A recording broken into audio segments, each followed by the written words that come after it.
Hello hi ಸ್ನೇಹಿತರೆ, second P U C English 2027 blue print ಇಲ್ಲಿ explanation ಮಾಡ್ತಾ ಇದ್ದೇನೆ.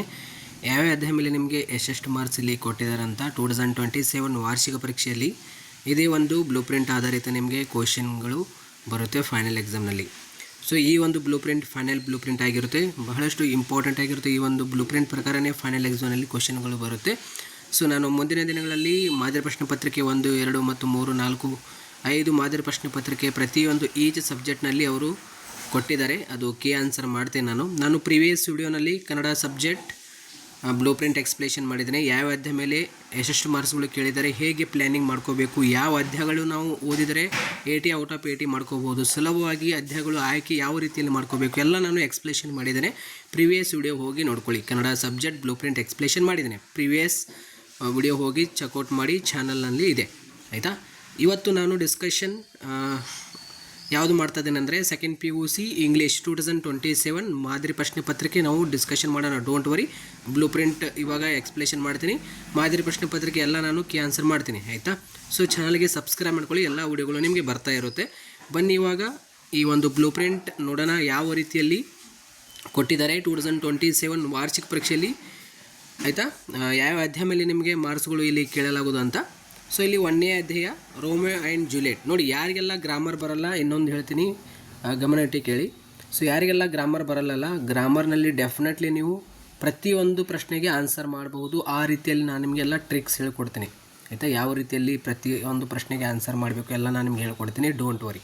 ಸೊ ಚಾನಲ್ಗೆ ನೀವು ಸಬ್ಸ್ಕ್ರೈಬ್ ಮಾಡ್ಕೊಳ್ಳಿ, ನಿಮಗೆ ಎಲ್ಲ ವಿಡಿಯೋಗಳು ಬರ್ತಾ ಇರುತ್ತೆ. ಆಯಿತಾ? ಸೊ 80 ಮಾರ್ಕ್ಸ್ಗೆ ನಿಮಗೆ ಫೈನಲ್ ಎಕ್ಸಾಮ್ ಇರುತ್ತೆ. ಸೊ ಎಲ್ಲ ವಿದ್ಯಾರ್ಥಿಗಳು ಗೊತ್ತಿದೆ, ಅದು ಪ್ರೈವೇಟ್ ಆಗಿರ್ಬೋದು, ರಿಪ್ಟರ್ಸ್ ಆಗಿರ್ಬೋದು ಮತ್ತು ಫ್ರೆಷರ್ಸ್ ಎಲ್ಲ ವಿದ್ಯಾರ್ಥಿಗಳಾಗಿರ್ಬೋದು. ಆಯಿತಾ? ನಿಮಗೆ 3 ಗಂಟೆ ಕಾಲ ಅವಕಾಶ ಇರುತ್ತೆ ಎಕ್ಸಾಮ್ ಬರೆಯಲು. ಮೊದಲೆಲ್ಲ 3 ಗಂಟೆ 15 ಕಾಲಾವಕಾಶ ಇರ್ತಿತ್ತು. ಆಯಿತಾ? ಇವಾಗ ನಿಮಗೆ 3 ಗಂಟೆ ಕಾಲಾವಕಾಶ ಇರುತ್ತೆ ಎಕ್ಸಾಮ್ ಬರೆಯಲು. ಸೊ ಗೊತ್ತಾಯ್ತಾ? ಸೊ ರೋಮಿಯೋ ಆ್ಯಂಡ್ ಜೂಲಿಯಟ್ 1ನೇ ಅಧ್ಯಾಯದಲ್ಲಿ ನಿಮಗೆ ಆಯಿತಾ ಎಷ್ಟು ಮಾರ್ಕ್ಸ್ಗಳು ಕೇಳಲಾಗುವುದು ಇಲ್ಲಿ ನೋಡಿ. 2 ಅಂಕದ ಒಂದು ಪ್ರಶ್ನೆ, 1 ಅಂಕದ ಒಂದು ಪ್ರಶ್ನೆ. ಆಯಿತಾ? ಅಂದರೆ ಟೋಟಲ್ ಆಗಿ ಇಲ್ಲಿ 3 ಮಾರ್ಕ್ಸ್ಗಳು ಕೇಳಲಾಗುವುದು. ನೋಡಿ, ರೋಮಿಯೋ ಆ್ಯಂಡ್ ಜೂಲಿಯಟ್ನಲ್ಲಿ ಪ್ರತಿ ವರ್ಷ ಏನು ಮಾಡ್ತಿದ್ರು, 4 ಅಂಕದ ಒಂದು ಪ್ರಶ್ನೆ ಕೇಳ್ತಿದ್ರು. ಆಯಿತಾ? ಈ ಬಾರಿ ಏನು ಮಾಡ್ತಾ ಇದ್ದಾರೆ ಅಂದರೆ ಪ್ರೀವಿಯಸ್ ಇಯರ್ 2025ನಲ್ಲಿ 3 ಮಾರ್ಕ್ಸ್ ಕೇಳಿದರು. ಬಟ್ ಈ ಬಾರಿ ಏನು ಚೇಂಜಸ್ ಮಾಡಿದ್ದಾರೆ ಅಂದರೆ 2 ಮಾರ್ಕ್ಸ್ ಮತ್ತು 1 ಮಾರ್ಕ್ಸ್ ಕೇಳಲಾಗೋದು ಅಂತ ಹೇಳಿದ್ದಾರೆ. ಒಂದು MCQ ಕ್ವಶನ್, ಒಂದು 2 ಮಾರ್ಕ್ಸ್ ಕ್ವಶನ್. ಆಯಿತಾ? ರೋಮಿಯೋ ಆ್ಯಂಡ್ ಜೂಲಿಯಟ್ ಆಯಿತು. 2 ಡಿಯರ್ ಅಧ್ಯಾಯ ಮೇಲೆ 5 ಮಾರ್ಕ್ಸ್ಗಳು ಕೇಳಲಾಗೋದು. ಆಯಿತಾ? ಒಂದು ಮಾರ್ಕ್ಸ್, ಒಂದು 4 ಅಂಕದ ಒಂದು ಪ್ರಶ್ನೆ. ನೋಡಿ, 4 ಅಂಕದ ಪ್ರಶ್ನೆಯಲ್ಲಿ ಸ್ವಲ್ಪ ಸಮ್ಮರಿ ನೀವು ಮಿಕ್ಸ್ ಮಾಡಿ ಬರೀಬಹುದು. ಆಯಿತಾ? ಯಾರಿಗೆಲ್ಲ ಇಂಗ್ಲೀಷ್ ಬರುತ್ತೆ ಸರ್, ನನಗೆ ಪಾಠ ಗೊತ್ತಾಗುತ್ತೆ, ಸೊ ನಾನು ಅಂಡರ್ಸ್ಟ್ಯಾಂಡ್ ಮಾಡಿಕೊಂಡು ನಾನು ಬರಿತೀನಿ ಅನ್ನೋರು ಬರೀಬಹುದು. ಬಟ್ ಸ್ವಲ್ಪ ಯಾರಿಗೆಲ್ಲ ಇಂಗ್ಲೀಷ್ನಲ್ಲಿ ವೀಕ್ ಇದ್ದೀರಲ್ಲ ಅವ್ರೇನು ಮಾಡ್ಬೋದು, ಸಮ್ಮರಿ ಬರೆಯೋದು ಸೊ ಕಂಟಿನ್ಯೂ ಮಾಡ್ಬೋದು, ಸಮ್ಮರಿ ಸ್ವಲ್ಪ ಮಿಕ್ಸ್ ಮಾಡಿ ಬರಿಬೋದು. ಆಯಿತಾ? 3 ಮಾರ್ಕ್ಸ್ ಆದರೂ ಕೊಡ್ತಾರೆ. ಔಟ್ ಆಫ್ ಔಟ್ ಕೊಡುವ ಸಾಧ್ಯತೆ ಕೂಡ ಇರುತ್ತೆ. ಬಟ್ ಏನು ಕಂಟೆಂಟ್ ಇದೆ, ಏನು ಪ್ರಶ್ನೆ ಕೇಳಿದ್ದಾರೆ ಅದೇ ಕಂಟೆಂಟ್ ನೀವು ಆನ್ಸರ್ ಮಾಡೋಕ್ಕೆ ಟ್ರೈ ಮಾಡಿ.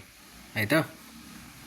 ಇವಾಗ ಆನ್ ಚಿಲ್ಡ್ರನ್ ಅಧ್ಯಾಯ ಮೇಲೆ ನಿಮಗೆ 3 ಮಾರ್ಕ್ಸ್ ಕೇಳಲಾಗೋದು. 1 ಅಂಕದ ಒಂದು ಪ್ರಶ್ನೆ, 2 ಅಂಕದ ಒಂದು ಪ್ರಶ್ನೆ. ಆಯಿತಾ?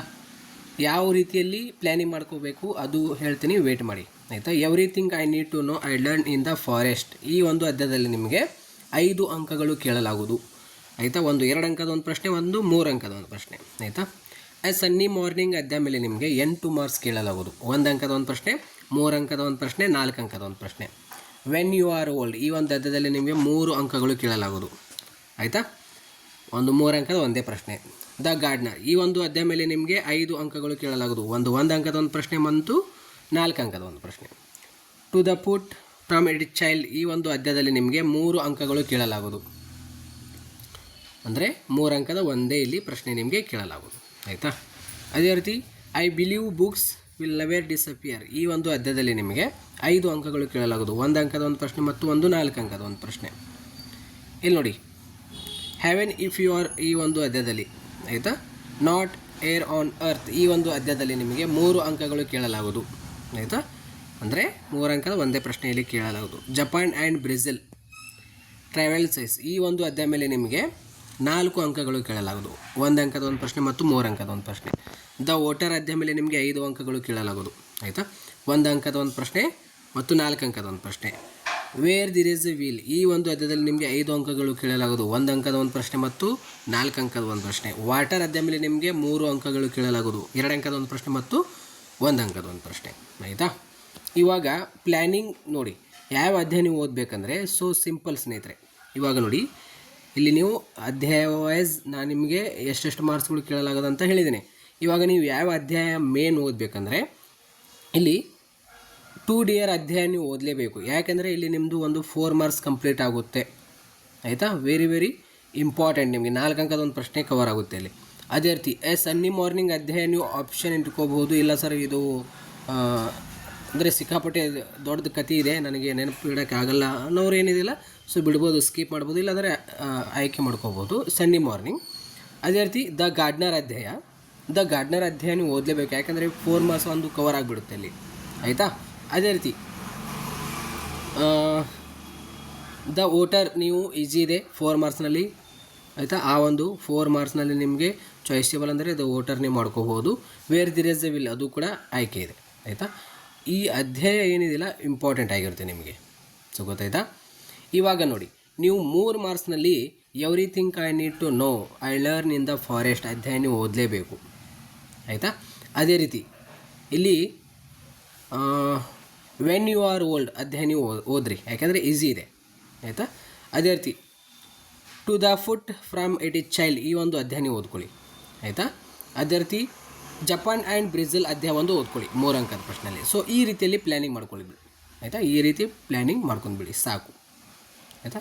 ವಾಟರ್ ನೀವು ಅಧ್ಯಾಯ ಏನಿದೆಯಲ್ಲ 2 ಮಾರ್ಕ್ಸ್ ನೋಡಿ, ನೀವು 2 ಮಾರ್ಕ್ಸ್ನಲ್ಲಿ ಯಾವ ಅಧ್ಯಾಯ ನಿಮಗೆ ಕೇಳಿದಾರಲ್ಲ ಸಿಂಪಲ್ ನೋಡಿ ಸ್ನೇಹಿತರೆ. ಇನ್ನೊಂದು ಮಾತು ಹೇಳ್ತೀನಿ, ನೋಡಿ ಇವಾಗ ಈ ಅಧ್ಯಾಯ ಮೇಲೆ 2 ಮಾರ್ಕ್ಸ್ ಕ್ವಶನ್ ಯಾವುದು ಕೇಳ್ತಾರೆ ಅಂತ ಗೊತ್ತಾಗಲ್ಲ. ಇಂಗ್ಲೀಷ್ನಲ್ಲಿ ಟ್ವೈಸ್ ಮಾಡಿ ಕ್ವಶನ್ ಕೇಳ್ತಾರೆ. ಅಂದರೆ ಟ್ವೈಸ್ ಅಂದರೆ ಟ್ವಿಸ್ಟ್ ಮಾಡಿ ಕ್ವಶನ್ ಬರುತ್ತೆ. ಅಂದರೆ ಟ್ವೈಸ್ ಅಂದರೆ ಪ್ರತಿ ವರ್ಷ ವಾರ್ಷಿಕ ಪರೀಕ್ಷೆಯಲ್ಲಿ ಏನು ಕ್ವಶನ್ಸ್ಗಳು ಕೇಳ್ತಾ ಬಂದಿದ್ದಾನಲ್ಲ ಸೇಮ್ ಕ್ವಶನ್ನೇ ಕೇಳ್ತಾನೆ. ಬಟ್ ಏನಿದೆ ಸ್ವಲ್ಪ ಕೇಳುವ ರೀತಿಯಲ್ಲಿ ಏನಿದೆ ಡಿಫ್ರೆಂಟ್ ಮಾಡಿಬಿಡ್ತಾನೆ. ಕ್ವಶನೇ ಕೇಳುವ ರೀತಿಯಲ್ಲಿ ಡಿಫ್ರೆಂಟ್ ಮಾಡಿಬಿಡ್ತಾನೆ. ಅದು ನಿಮ್ಗೆ ಗೊತ್ತಾಗಲ್ಲ. ನೀವೇನು ಮಾಡಬೇಕಂದ್ರೆ ಸಿಂಪಲ್, ಇವಾಗ ಮಾದರಿ ಪ್ರಶ್ನೆ ಪತ್ರಿಕೆ ನಿಮಗೆ 5 ಕೊಟ್ಟಿದ್ದಾರೆ ಇಲಾಖೆಯವರು. ಆ 5 ಮಾದರಿ ಪ್ರಶ್ನೆ ಪತ್ರಿಕೆಯಲ್ಲಿ ಬರುವಂತಹ 2 ಮಾರ್ಕ್ಸ್ 3 ಮಾರ್ಕ್ಸ್ ನೀವು ಓದ್ಕೊಂಡು ಬಿಡ್ರಿ ಸಾಕು. 4 ಮಾರ್ಕ್ಸ್ ಏನಿದೆ ಆಪ್ಷನಲ್, ಅದೇನು ನಿಮಗೆ ಚೇಂಜಸ್ ಮಾಡೇ ಕೇಳ್ತಾನೆ. ನೀವು ಏನಿದೆ ಸಮರಿ ಮಿಕ್ಸ್ ಮಾಡಿ ಆ ಪ್ರಶ್ನೆ ಏನು ಕೇಳಿದಾನೆ ಅದಕ್ಕೆ ಕಂಟೆಂಟ್ ಅಂದರೆ ಅದೇ ಆನ್ಸರ್, ಆ ಒಂದು ಪ್ರಶ್ನೆಗೆ ಯಾವ ರೀತಿಯಲ್ಲಿ ಆನ್ಸರ್ ಕೊಡಬೇಕು ಅದೇ ರೀತಿ ಆನ್ಸರ್ ಕೊಡೋಕ್ಕೆ ಟ್ರೈ ಮಾಡಿ. ಇಲ್ಲಿ 2 ಅಂಕದ ಪ್ರಶ್ನೆಯಲ್ಲಿ ಮತ್ತು 3 ಅಂಕದ ಪ್ರಶ್ನೆಯಲ್ಲಿ ನಿಮಗೆ ಕಷ್ಟ ಆಗ್ತಿತ್ತಂದರೆ ನೀವು ಮಾದರಿ ಪ್ರಶ್ನೆ ಪತ್ರಿಕೆ 1ರಿಂದ 5 ಓದ್ಕೊಳ್ಳಿ. ಈವನ್ MCQ ಕ್ವಶನ್ ಕೂಡ ಓದ್ಕೊಳ್ಳಿ. MCQ ಕ್ವಶನ್ನಲ್ಲಿ ಡೆಫಿನೆಟ್ಲಿ ಈ 5 ಮಾದರಿ ಪ್ರಶ್ನೆ ಪತ್ರಿಕೆಯಲ್ಲಿ ಕೇಳಿರುವಂತಹ MCQ ಕ್ವಶನೇ ಬರುತ್ತೆ. ಈವನ್ ನಿಮಗೆ ಈ 5 ಮಾದರಿ ಪ್ರಶ್ನೆ ಪತ್ರಿಕೆ ಏನಿದೆಯಲ್ಲ ಗ್ರಾಮರ್ಗೆ ಬಹಳ ಇಂಪಾರ್ಟೆಂಟ್. ಯಾಕೆಂದರೆ ಗ್ರಾಮರ್ನಲ್ಲಿ ಕೆಲವೊಂದು ಕ್ವಶನ್ಸ್ಗಳು ಅವೇ ಬರುತ್ತೆ ಮತ್ತು ನಿಮಗೆ ಪ್ರಾಕ್ಟೀಸ್ಗೋಸ್ಕರ ಬಹಳಷ್ಟು ಇಂಪಾರ್ಟೆಂಟ್ ಈ 5 ಮಾದರಿ ಪ್ರಶ್ನೆ ಪತ್ರಿಕೆ. ಗೊತ್ತಾಯ್ತಾ? ಈ ರೀತಿಯಲ್ಲಿ ಇವಾಗ ಇಲ್ಲಿ ನಿಮಗೆ ಗ್ರಾಮರ್ನಲ್ಲಿ ನೋಡೋದಾದರೆ ಯಾವ ರೀತಿಯಲ್ಲಿ ನಿಮಗೆ ಎಷ್ಟೆಷ್ಟು ಮಾರ್ಕ್ಸ್ಗೆ ಪ್ರಶ್ನೆಗಳು ಬರುತ್ತೆ ಅಂದರೆ ಗ್ರಾಮರ್ನಲ್ಲಿ ನೋಡಿ, ಒಂದು ಆರ್ಟಿಕಲ್ ಮೇಲೆ ಒಂದು ನಿಮಗೆ 1 ಅಂಕದ ಒಂದು ಪ್ರಶ್ನೆ ಕೇಳ್ತಾರೆ. ಇಲ್ಲಾಂದರೆ ಪ್ರಪೋಸಿಷನ್ ಮೇಲೆ ಒಂದು ಪ್ರಶ್ನೆ ಕೇಳ್ತಾರೆ. ಯಾವುದಾದ್ರೂ ಒಂದು ಆರ್ಟಿಕಲ್ ಕೇಳ್ಬೋದು, ಇಲ್ಲಾಂದರೆ ಪ್ರಪೋಸಿಷನ್ ಯಾವುದಾದ್ರೂ ಒಂದು ಪ್ರಶ್ನೆಯಲ್ಲಿ ನಿಮಗೆ ಬರುತ್ತೆ. ಆಯಿತಾ? ಆರ್ಟಿಕಲ್ ಅಂದರೆ ನಿಮಗೆ ಗೊತ್ತಿದೆ ಹೇಗೆ ಆನ್ಸರ್ ಮಾಡಬೇಕಂತ. ಪ್ರಪೋಸಿಷನ್ ಒಂದು ವಾಕ್ಯವನ್ನು ನೀವು ಬಳಸಬೇಕಾಗುತ್ತೆ. ಎಲ್ಲ ಇದೆ ನಾನು ನಿಮಗೆ ಹೇಳ್ಕೊಡ್ತೀನಿ. ಅದೇ ರೀತಿ ಜಂಬಲ್ ವರ್ಡ್ ಒಂದು ಪ್ರಶ್ನೆ ಸೆಗ್ಮೆಂಟ್ ಮೇಲೆ, ಜಂಬಲ್ ವರ್ಡ್ ಸೆಗ್ಮೆಂಟ್ ಮೇಲೆ ಒಂದು ಪ್ರಶ್ನೆ. ಆಯಿತಾ? ಇದು ಸಬ್ಜೆಕ್ಟ್ ಅಗ್ರಿಮೆಂಟ್ ವರ್ಬ್ ಜೊತೆಗೆ ಅದೊಂದು 1 ಅಂಕದ ಒಂದು ಪ್ರಶ್ನೆ. ಟೆನ್ಸ್ ಮೇಲೆ 1 ಅಂಕದ ಒಂದು ಪ್ರಶ್ನೆ ಕೇಳ್ತಾರೆ. ಮತ್ತು ಇಲ್ಲಿ ಫಾರ್ಮಿಂಗ್ ಕ್ವಶನ್ ಮೇಲೆ ಒಂದು ಎರಡು ಪ್ರಶ್ನೆ ಅಂದರೆ 2 ಅಂಕದ ಪ್ರಶ್ನೆ ಬರುತ್ತೆ. ಇಲ್ಲಿ ಎರರ್ ಐಡೆಂಟಿಫಿಕೇಷನ್ ಅಂದರೆ ಎರರ್ ಕೊಟ್ಟಿರ್ತಾರೆ ಅವರು ಸೆಂಟೆನ್ಸ್, ನೀವು ಐಡೆಂಟಿಫಿಕೇಷನ್ ಮಾಡಿ ಕರೆಕ್ಟ್ ಮಾಡಿ ಬರೀಬೇಕಾಗುತ್ತೆ. ಇಲ್ಲಿ ಎಕ್ಸ್ಪ್ರೆಷನ್ ಐಡಮ್ಸ್ ಈ ಒಂದು ಪ್ರಶ್ನೆ ಕೂಡ ನಿಮಗೆ 2 ಅಂಕದ ಒಂದು ಪ್ರಶ್ನೆ ಇರುತ್ತೆ. ಪ್ಯಾಶಿವ್ ವರ್ಬ್ಸ್ ಗೊತ್ತಿದೆಯಲ್ಲ, ಆಯಿತಾ? ಪ್ಯಾಶಿವ್ ವರ್ಬ್ಸ್ ನಿಮಗೆ 3 ಅಂಕದ ಒಂದು ಪ್ರಶ್ನೆ ಇರುತ್ತೆ. ಆ್ಯಕ್ಟಿವೈಸ್ ಪ್ಯಾಶಿವೈಸ್ ಅಂತ ನಾವು ಕರೀತಿಲ್ಲ, ಆ ಒಂದು ಪ್ರಶ್ನೆ. ಸ್ಪೀಚ್ ರಿಪೋರ್ಟ್ ಅಂದರೆ ರಿಪೋರ್ಟ್ ದ ಫಾಲೋಯಿಂಗ್ ಕನ್ವರ್ಸೇಷನ್. ಆಯಿತಾ? ರಿಪೋರ್ಟೆಡ್ ಸ್ಪೀಚ್ ಅಂತ ನಾವು ಕರಿತೀವಿ. ಇದು 5 ಅಂಕದ ಪ್ರಶ್ನೆ ಆಗಿರುತ್ತೆ. 5 ಅಂಕದ ಪ್ರಶ್ನೆ. ಮೊದಲೆಲ್ಲ 4 ಅಂಕದ ಪ್ರಶ್ನೆ ಆಗಿತ್ತು, ಇವಾಗ 5 ಅಂಕದ ಒಂದು ಪ್ರಶ್ನೆ ಆಗಿರುತ್ತೆ. ಅದೇ ರೀತಿ ನಿಮಗೆ ಪ್ಯಾರಾಗ್ರಾಫ್ ಅಂತ ನೋಡಿ, ಇದು ಪ್ಯಾಸೇಜ್ ಕೂಡ ಇರುತ್ತೆ. ಪ್ರೋಸ್ ಆ್ಯಂಡ್ ಪೊಯೆಟ್ರಿ ಮೇಲೆ ಕೂಡ ನಿಮಗೆ ಒಂದು ಪ್ಯಾಸೇಜ್ ಕೊಟ್ಟಿರ್ತಾರೆ. ಅದು ಆಪ್ಷನ್ಸ್ಗಳು ಇರುತ್ತೆ. ಅಲ್ಲಿ ಆಪ್ಷನ್ಸ್ಗಳು ನೀವು ಓದಿ ಅಲ್ಲಿ ಒಂದು ಪೊಯೆಟ್ರಿ ಇಲ್ಲಾಂದರೆ ಪ್ರೋಸ್ ಕೊಟ್ಟಿರ್ತಾರೆ, ಅದು ನೀವು ಓದಿ ಅದಕ್ಕೆ ಆನ್ಸರ್ ಮಾಡಬೇಕಾಗುತ್ತೆ. ಆಯಿತಾ, ಅದಕ್ಕೆ 9 ಮಾರ್ಕ್ಸ್. ಇಲ್ಲಿ ಇದೆ ನೋಡಿ ಪ್ಯಾಸೇಜ್, ಈಚ್ ಆಪ್ಷನ್ಗೆ 1 ಮಾರ್ಕ್ಸ್ ಆಗಿರುತ್ತೆ. ಪ್ಯಾಸೇಜ್ ನಿಮಗೆ ಪ್ರೋಸ್ ಮತ್ತು ಪೊಯೆಟ್ರಿ ಮೇಲೆ ನಿಮಗೆ ಪ್ರಶ್ನೆ ಬರುತ್ತೆ. ಅದು ಪ್ರೊನೌನ್ಸ್ ಅಂದರೆ ಕೊನೆಯಲ್ಲಿ ನಿಮಗೆ ಲೆಟರ್ ರೈಟಿಂಗ್ ಆಗಿರ್ಬೋದು ಅಲ್ಲಿ ಇರುತ್ತೆ ನೋಡಿ. ಆಯಿತಾ, ಆಪ್ಷನ್ಸ್ಗಳು ಕೊಟ್ಟಿರ್ತಾರೆ. ಆಯಿತಾ, ಹೀಸ್, ಹೀ, ಶಿ ಅಂತ ಎಲ್ಲಿ ಬಾಕ್ಸ್ನಲ್ಲಿ ಕೊಟ್ಟಿರ್ತಾರೆ. ಸೊ ನೀವು ಆನ್ಸರ್ ಮಾಡಬೇಕಾಗುತ್ತೆ ಅದಕ್ಕೆ. ಹೀಸ್ ಅಂದರೆ ಯಾರು, ವೇರ್ ಅಂದರೆ ಎಲ್ಲಿ, ಈ ರೀತಿ ನೀವು ಫಿಲಪ್ ಮಾಡಬೇಕಾಗುತ್ತೆ. ಅದಕ್ಕೆ 5 ಮಾರ್ಕ್ಸ್. ಆಯಿತಾ, ಪ್ರೊನೌನ್ಸ್ಗೆ. ಅದೇ ರೀತಿ ಲಿಂಕರ್ಸ್ ಗೊತ್ತಿದೆ. ಆಯಿತಾ, ಲಿಂಕರ್ಸ್ ಏನಿದೆ ಕ್ವಶನ್ ನಂಬರ್ 13. ಆಯಿತಾ, ನಿಮಗೆ ಬರುತ್ತೆ ಅಲ್ಲಿ. ಈಗೆಲ್ಲ ನಿಮಗೆ ಪ್ರಾರಂಭದಲ್ಲೇ ಇಟ್ಟಿದ್ದಾರೆ ಗ್ರಾಮರ್. ಮೊದಲೆಲ್ಲ ಕೆಲವೊಂದು ಪ್ರಶ್ನೆಗಳದಾವೆ, ಏನಿರುತ್ತೆ, ಕೆಲವೊಂದು ಪ್ರಶ್ನೆಗಳದಾವೆ. ಇವಾಗ ರಿಪೋರ್ಟೆಡ್ ಸ್ಪೀಚ್ ಆಗಿರ್ಬೋದು, ಅದು ಮೆಡಲ್ ಬರುತ್ತೆ. 2 ಮಾರ್ಕ್ಸ್ 4 ಮಾರ್ಕ್ಸ್ ಎಲ್ಲ ಆದ ತಕ್ಷಣ ಬರುತ್ತೆ. ಅಂದರೆ ಎಲ್ಲ ಓವರಾಲ್ ಕೆಲವೊಂದು ಪ್ರಶ್ನೆಗಳು 3 ಮಾರ್ಕ್ಸ್ 4 ಮಾರ್ಕ್ಸ್ ಆದ ತಕ್ಷಣವೇ ಬರುತ್ತೆ ಗ್ರಾಮರ್. ಕೆಲವೊಂದು ಪ್ರಶ್ನೆ ಇದ್ದಾವೆ, ಇದು ಆ್ಯಕ್ಟಿವ್ ವಾಯ್ಸ್, ಪ್ಯಾಸಿವ್ ವಾಯ್ಸ್ ಆಗಿರ್ಬೋದು, ಎಕ್ಸ್ಪ್ರೆಷನ್ ಆಗಿರ್ಬೋದು, ಇವೆಲ್ಲ ನಿಮಗೆ ಸ್ಟಾರ್ಟಿಂಗ್ನಲ್ಲೇ ಬರುತ್ತೆ. ಅಂದರೆ MCQ ಕ್ವಶನ್ ಆದ ತಕ್ಷಣವೇ ನೀವು ಆನ್ಸರ್ ಮಾಡಬೇಕು. ಇದಕ್ಕೆ ನೀವು ಮಾದರಿ ಪ್ರಶ್ನೆ ಪತ್ರಿಕೆ ಒಂದು ಸಲ ನೋಡಿದರೆ ಗೊತ್ತಾಗ್ಬಿಡುತ್ತೆ ಎಲ್ಲೆಲ್ಲಿ ಕೇಳಿದ್ದಾರೆ. ಪ್ರಶ್ನೆ ಸಂಖ್ಯೆ ಸರಿಯಾಗಿ ಹಾಕಿ ಆನ್ಸರ್ ಮಾಡಿ. ಆಯಿತಾ, ಇವೆಲ್ಲ ಪ್ರಶ್ನೆಗೆ ಆನ್ಸರ್ ಹೇಗೆ ಮಾಡಬೇಕಂತ ನಾನು ನಿಮಗೆ ಹೇಳ್ಕೊಡ್ತೇನೆ. ನಾನು ಕೆಳಗಡೆ ಕಮೆಂಟ್ ಬಾಕ್ಸ್ನಲ್ಲಿ ಒಂದು ಗ್ರಾಮರ್ ವಿಡಿಯೋಗಳು ಮಾಡಿದ್ದು ಒಂದು ಪ್ಲೇಲಿಸ್ಟ್ ಹಾಕ್ತೀನಿ. ಆ ಒಂದು ಪ್ಲೇಲಿಸ್ಟ್ ಹೋಗಿ ನಿಮ್ಮ ಹತ್ರ ಸಮಯ ಇದ್ದರೆ ಹೋಗಿ ನೋಡ್ಕೊಳ್ಳಿ. ಪ್ರಶ್ನೆಗಳಿಗೆ ಆನ್ಸರ್ ಹೇಗೆ ಮಾಡಬೇಕಂತ ನಾನು ನಿಮಗೆ ಹೇಳ್ಕೊಟ್ಟಿದ್ದೇನೆ. ಸೊ ಸಿಂಪಲ್ ಒಂದು ಸಲ ಚೆಕ್ಔಟ್ ಮಾಡಿ. ಆಯಿತಾ, ಇಲ್ಲಿ ನೋಡಿ ಲಿಂಕರ್ಸ್ ನಿಮಗೆ 4 ಅಂಕದ ಒಂದು ಪ್ರಶ್ನೆ. ಆಯಿತಾ, ಲಿಂಕರ್ಸ್ ಅಂದರೆ ಅವರು ಬ್ಲ್ಯಾಂಕ್ಸ್ ಕೊಟ್ಟಿರ್ತಾರೆ, ನೀವು ಕರೆಕ್ಟ್ ಅದು ಲಿಂಕರ್ಸಲ್ಲಿ ಬರೀಬೇಕು. 4 ಬ್ಲ್ಯಾಂಕ್ಸ್. ಆಯಿತಾ, ನೋಟ್ ಮೇಕಿಂಗ್ ನಿಮಗೆ ಗಿವನ್ ಇನ್ ದ ಬಾಕ್ಸಸ್, ಅಂದರೆ ಬಾಕ್ಸಸ್ ಕೊಟ್ಟಿರ್ತಾರೆ, ಆ ಬಾಕ್ಸ್ನಲ್ಲಿ ಆನ್ಸರ್ ಮಾಡಬೇಕಂತ ನೀವು ನೋಡಿರ್ಬೋದು. ಆ ಒಂದು ಪ್ರಶ್ನೆಗೆ ಎಷ್ಟು ಮಾರ್ಕ್ಸ್ ನಿಮಗೆ 2 ಮಾರ್ಕ್ಸ್ ಆಗಿರುತ್ತೆ. ಆಯಿತಾ,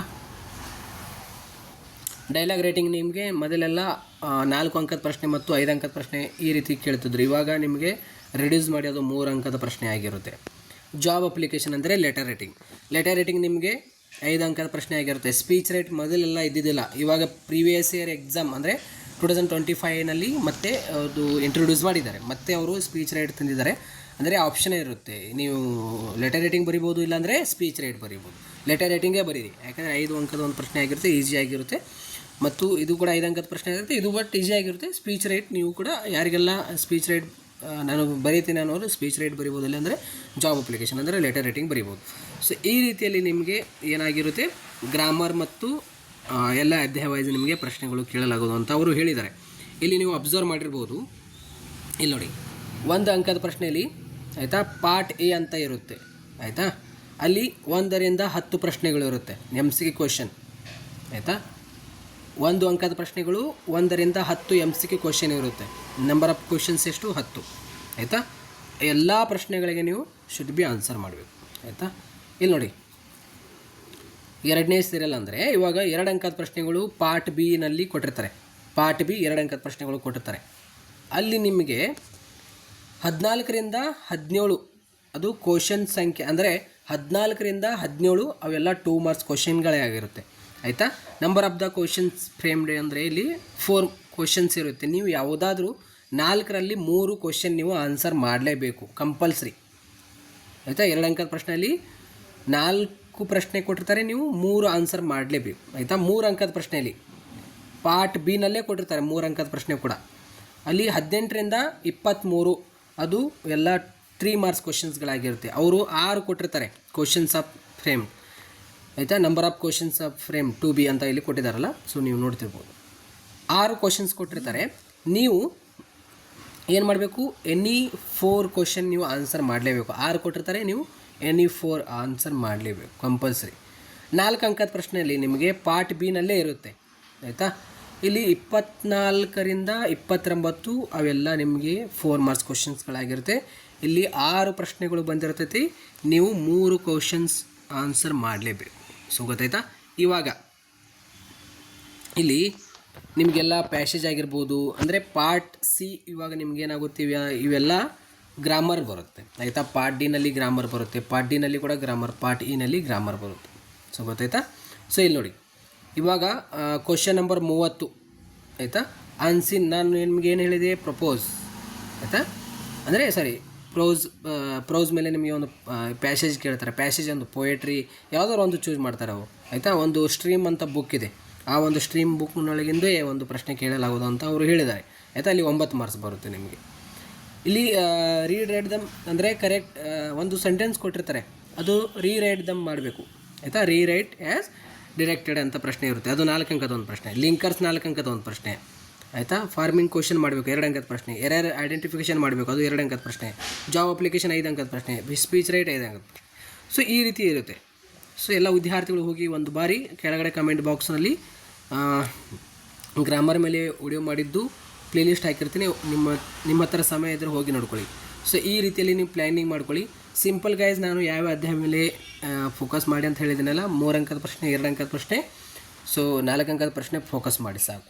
ಸೊ ಎಲ್ಲ ವಿದ್ಯಾರ್ಥಿಗಳಿಗೆ ಒಂದೊಳ್ಳೆ ಶೇರ್ ಮಾಡಿ. ಸಿಗೋಣ ಮತ್ತೆ ಬೇರೆ ವಿಡಿಯೋದೊಂದಿಗೆ. Thank you.